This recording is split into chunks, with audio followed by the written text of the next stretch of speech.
Hi and welcome. Today I'm going to share with you about the basics principles. The basics principles are 5 fun, simple, and powerful ways to help all our children get a great start in life. Each basic principle is the focus of this session. You should have a packet with some information, and the top page is going to show the 5 basic principles. Science shows that 80% of brain growth happens by the age of 3. Beginning from birth, young brains develop like little muscles, getting bigger and stronger the more you and your family interact with your child. I'm going to share how doing all 5 principles of the basics every day will help your child become the amazing person you know they can be. First, I'm going to share with you a short video about the basics overview and to help give you the big picture. Then we'll talk about each of the 5 basic principles.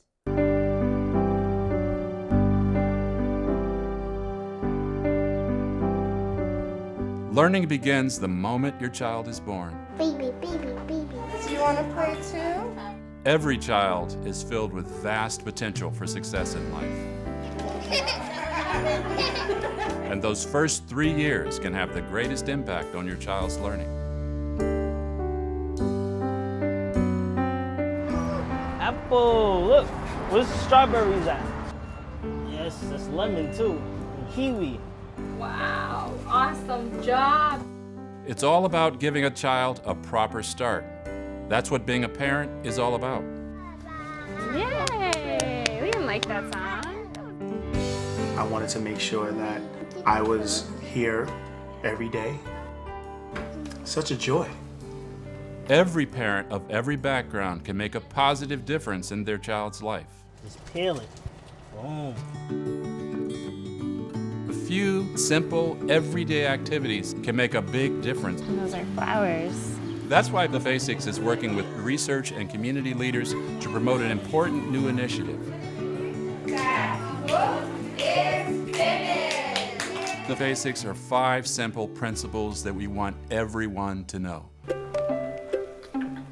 The first of the basics is to maximize love and manage stress. You got this? The second is to talk, sing, and point. Let's take a bath, a lovely bubbly bath. The third is to count, group, and compare. 1, 2, 3. The fourth is to encourage and enable movement in space and play. I got it! You! And the fifth is to read, but not just to read. We want to read and discuss stories. Whoa, what is that? A duck. What does the duck sound like? Quack. These are the 5 fun and simple things that every parent can do beginning from birth. High five. Oh, yes. Let's all work together to make sure our children can become the best, most well-prepared they can possibly be. Maximize love And manage stress. Talk, sing, And point. Count, group, Y compare. explore through movement, and play. read. And discuss stories.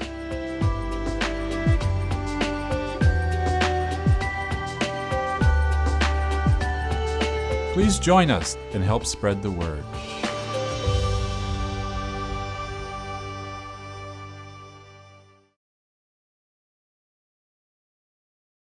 First, we will talk about maximize love, manage stress. Babies and toddlers thrive when their world feels loving, safe, and predictable. Respond with smiles, words, and touch to help them see, hear, and feel your love. You will help them develop a sense of security and self-control. Now, let's watch a video and learn more about principle number 1, maximize love, manage stress.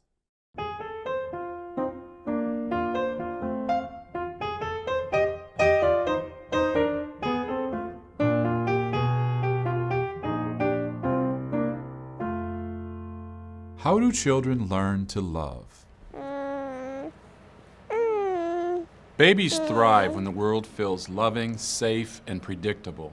So when we say maximize love, We're talking about the things that you can do to help your baby feel loved, happy, and safe. Right? No. It's really important to show them a lot of love. Wrapping her allows me to be hands-free, and it also shows her that I love her, I guess. She feels warm now. The simplest way to maximize love is to express affection. Hugging and cuddling, smiling and laughing, playing silly games together. These are all ways to communicate how much you love them. Other ways are by encouraging and showing excitement when they try something new or difficult. Yes! I love it! You know, good old-fashioned hugging, kissing, letting her know we love her. It also teaches them about the give and take of communication. Good job. You need a hug? Okay. Respond to your child's sounds, gestures, and facial expressions. If you pay attention, you will learn what your baby is trying to signal. Having standard daily routines is a way to make the world feel predictable for your child, and it's also a way to manage your own stress. We have meal routines, and we have bedtime routines, so we have bath time before bed and play, and then we'll read together. So that's kind of a rhythm that we have. Routines help your child know what to expect. They can be comforting, they can also help with transitions. She knows when the house just starts to quiet down and settle down. She knows it's time to go to bed. If I come home and Dom is stressed, I try to take on that stress. Because I can say to her, like, let me help you out, let me control this, what I can control. Stress is just a part of life. Some stress is normal and even important because it helps children learn how to cope with stress that they're likely to experience in the future as part of their everyday lives. Being loving and responsive are ways to help your child to cope with and ultimately recover from the stresses of everyday life. The point is not to be stress-free. The point is for you and your child to survive those moments of stress, to overcome them, and to continue toward being your best self. I'm gonna have a very honest moment. I am stressed a lot. But I think one thing I've learned is to get out every day and to just let it go. Because the relationship is so close, your own feelings can affect your child's feelings. So it's important to take care of yourself. One of the best ways to feel at peace and to manage your own stress is just to hold the baby close. There are times when I get stressed, but I also think about what a great gift this is. Ultimately, nothing in life is more important or more rewarding than the bond of love between a parent and a child. Cherish your child and take care of yourself. That's the message. They are my reward. These cute little faces. Look at that. Look at that, boo-boo. I can't wait for them to be able to give mommy a kiss back.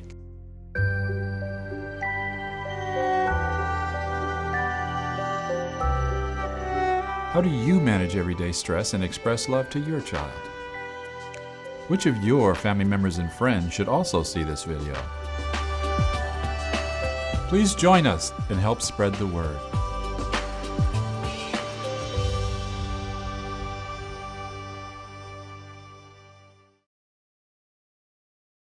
The basics principle number 2 is talk, sing, and point.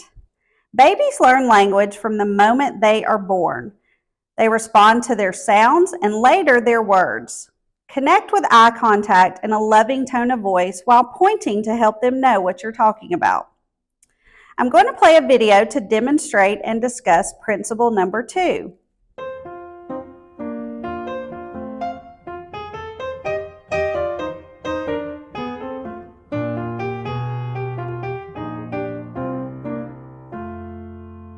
How do children learn to communicate? That's right. Bananas, yes. Okay. Children are learning language from the moment they're born, so we need to narrate life from the very beginning. Are you ready to take a nap soon, or are you ready to eat? Language learning happens in the context of the relationship between the parent and the child. I really like to just keep my eye contact. That's like a huge thing. When you get really close with your baby and you are having that eye contact and you're going back and forth, you're teaching them what communication is all about. You're teaching them what love and relationships are all about. Wow, what color is that? It's purple! It is purple. Amazing. A parent should speak to the child in whatever language the parent is most comfortable speaking. It doesn't really matter. It's the human voice, it's the communication. If I were to talk to her in English right now and then switch to Spanish, she'll know exactly what I'm talking about. It's just awesome. Aquí. Ready, go. Good job. When they express a thought, repeat the thought and elaborate, add a word to it. They say, oh, that's a house. You say, yes, that's a blue house. Or that's a car. Yes, that's a big car. No, so bigger. They are bigger. I know. Remember when they were much smaller? They've gotten much bigger. You put them? Not yet. You will be adding words to their vocabulary. Let's take a walk, a lovely, bubbly walk. Singing can make communication lots of fun. Anything you can say in real words, you can express in a song. Children love singing and love the rhythm, and they remember the song, and so they're able to participate. One green and speckled frog sitting on a speckled log, eating the most delicious bugs. Yum, yum. One jumped into the pool. Children like to sing. Babies like to hear you sing. Your baby is your most admiring audience. They look azul. If you point at what you're talking about, it will give them an idea of what it is you're talking about. They'll start to associate words with objects, and after a while, they will start to point. Yellow. So when we talk about point, sing, talk, those are all ways of connecting with your child. Always talk to your baby. They can understand so much more than you think they can. It's a way of loving them to talk to them.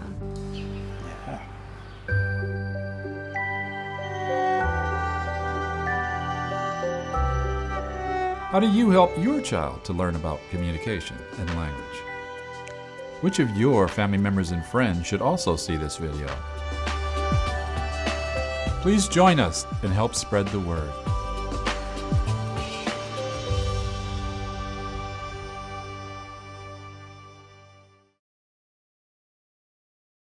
Principle 3 is count, group, and compare. Every child's brain is wired for math. Talk about numbers, shapes, and patterns and comparisons as you go about your routines together. Watch your child learn to love math. Here is video number 3 to share some more tips about counting, grouping, and comparing.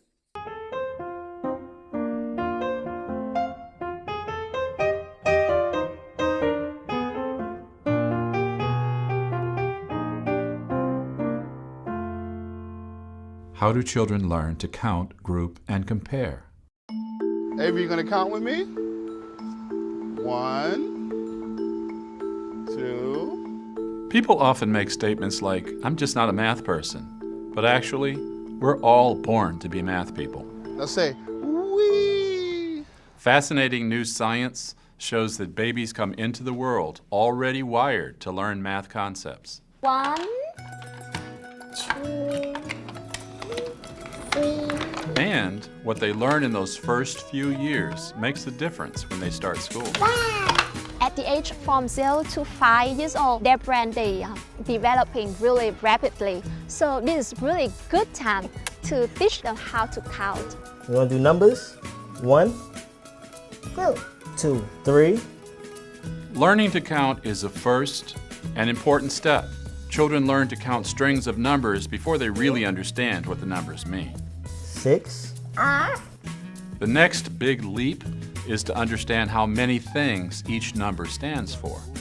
What we do with her blocks is we'll go 1, then put 2 together, then put 3 together, put 4 together, and 5. So what we want to see is if she can gradually make it from knowing the 1 is the 1 and the 5 is actually 5 different things. In other words, the number 4 or the number 5 represent 4 or 5 of something. Do you want to do some laundry? Gonna help Mama? So when you're with your child, talk about numbers and connect those numbers to groups of things. How many socks? Two socks. She just celebrated her 3rd birthday, so we made a wall of 3s. She's 3 years old. There's 3 sides to a triangle. There's 3 parts to an egg, a shell, the whiting, and the yolk. Honestly, I don't think it sinks in until later on she'll talk about there's 3 sides to a triangle. So I'm teaching her, but I don't expect her to get it right then. We use things that we know she likes, like books. So we'll say, go get 2 books, and she'll come back with 2 books. Let's go. You don't need to set aside extra time for these things. Just talk about what you're seeing and doing as you go about your normal daily activities. Talk about shapes. Look for shapes when you're out and about. Talk about how far you have to walk to get home. You can count the lines in the cement when you're walking down the sidewalk. You know, every 10, we'll clap and say we got 10. Excellent. As you go about your day, talk about things like size and distance. 1. By including your child in everyday activities and talking to them about the magnitudes and distances and the sizes of the things you touch, you are building foundations for math. 3? Yes. Then someday you may hear the statement, "Yep, I'm a math person." When that day comes, take some of the credit. 6. I feel like right now she's a sponge, and she's taking everything in. She is definitely learning from us. Every moment's a teaching moment in my mind. Good job.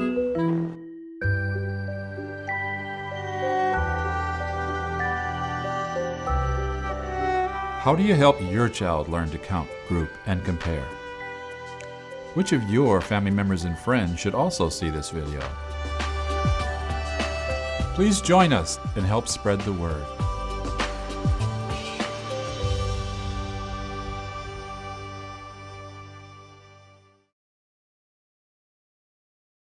Principle number 4 is explore through movement and play. Babies are like scientists who love making discoveries. Watch and see what interests your child, then encourage their curiosity and help them learn when they play and explore. Here is video 4 about movement and play.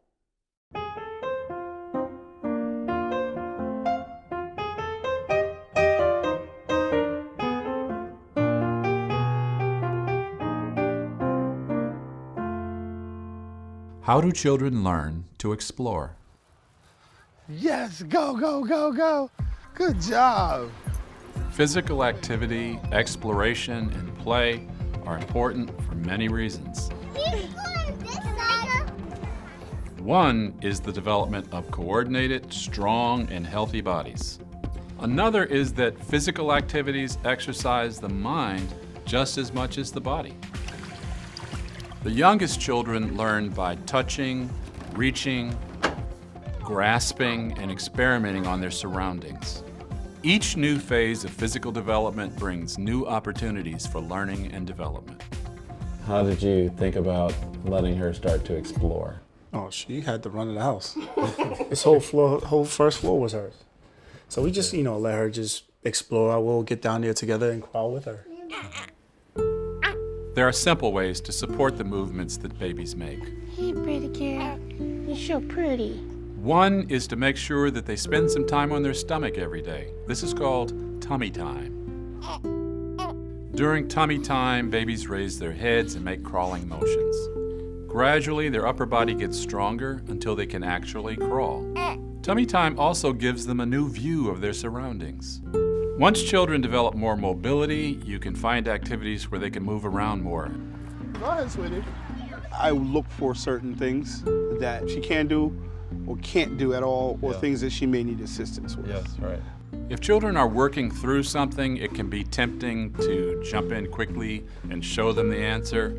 But it's better to stand back and give them a little time to figure it out. Give them a chance first. In the house, we kind of let her fall. We want her to be able to learn her boundaries. We want her to be able to test her physical limits and see what she can and can't do, which is a part of her development. The more she learns about her body and herself and what she can do, I feel like the better she'll be prepared. Yeah, Mama. They'll be developing coordination and problem-solving skills at the same time. There's a row of about, I guess, 10, 11 U-shaped bike racks. Right. And she decided to walk under all of them.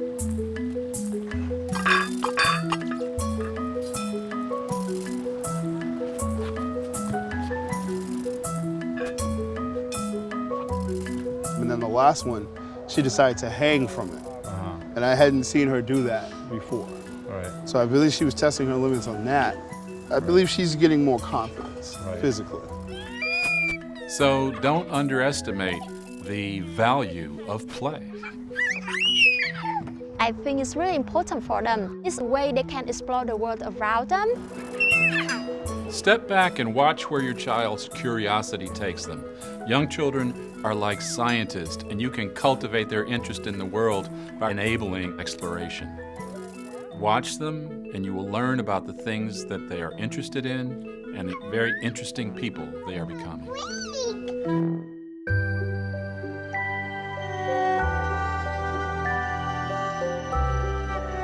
How do you encourage exploration through movement and play? Which of your family members and friends should also see this video? Please join us and help spread the word.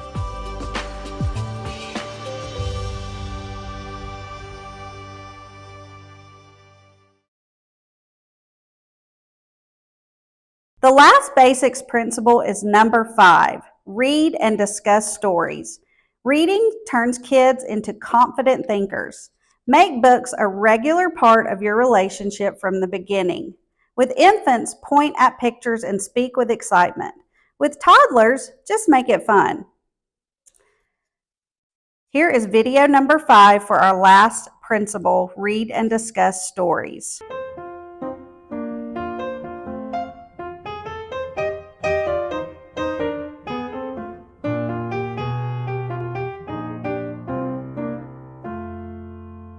How do children learn to think? Llama, llama, red pajama, thump, thump, thump. Reading to your child is a way to expose your child to language from the very beginning. It's a way to develop warm, fuzzy, good feelings associated with books and learning. Llama, llama, stretch. Can you stretch? Llama, llama, bow.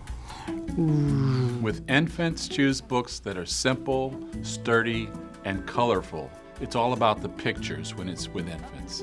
Sometimes we'll just pick one up if it's playtime. We'll pick up a book and read it. He's really good at turning pages, so we don't always get through all the words. But it's more about pointing at the pictures and talking about them. I'm a giraffe, and I have to... Actively involving your child in this way is more important than reading all the words on the page. It's the experience that matters. What are they doing? They're on a swing. I look. Snuggle up with your child so that they feel cozy and have a good view. Point to different parts of the page as you tell the story. Who's that? It's a mama. You can also talk about the colors and the shapes in the pictures. This is blue, yellow.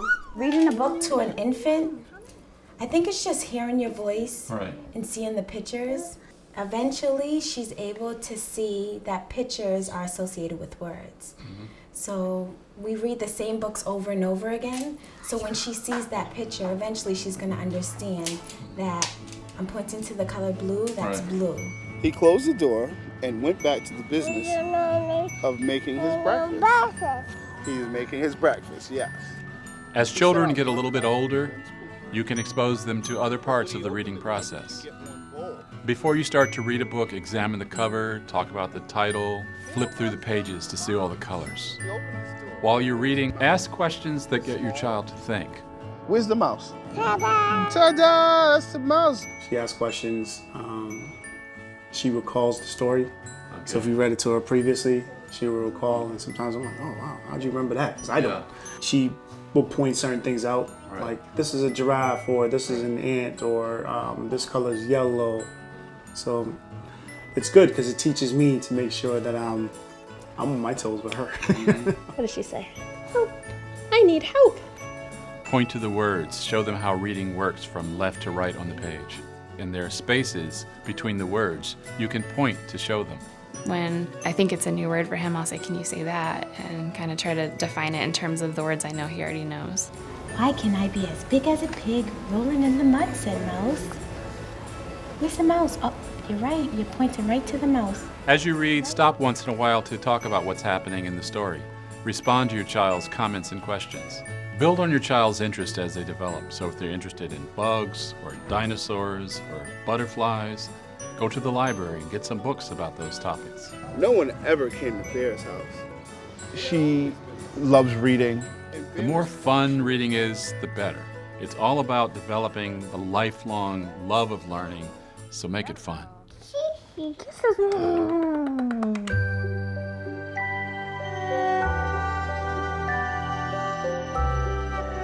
How do you help your child enjoy reading and discussing?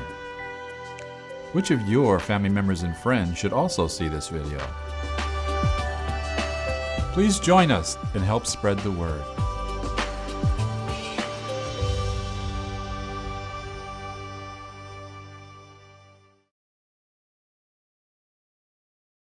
I hope you've been able to take away some ideas or see many things you already do with your child that are part of the basics. In your packet, you will have a tip sheet with lots of ideas for each principle for all ages. Also, you have a copy of My ABC Plan. Think about examples of things you can start doing today with your child and fill them out on your My ABC Plan. The last page is a weekly tracker. See how many of the basics principles you can do for 1 week. You also have a magnet that you can put up to remind you of the basics each day. Please complete the questions in your packet and be able to submit them to the Salvation Army as proof you completed this training. Thank you, and please visit thebasics.org for other information about each of these 5 basics principles.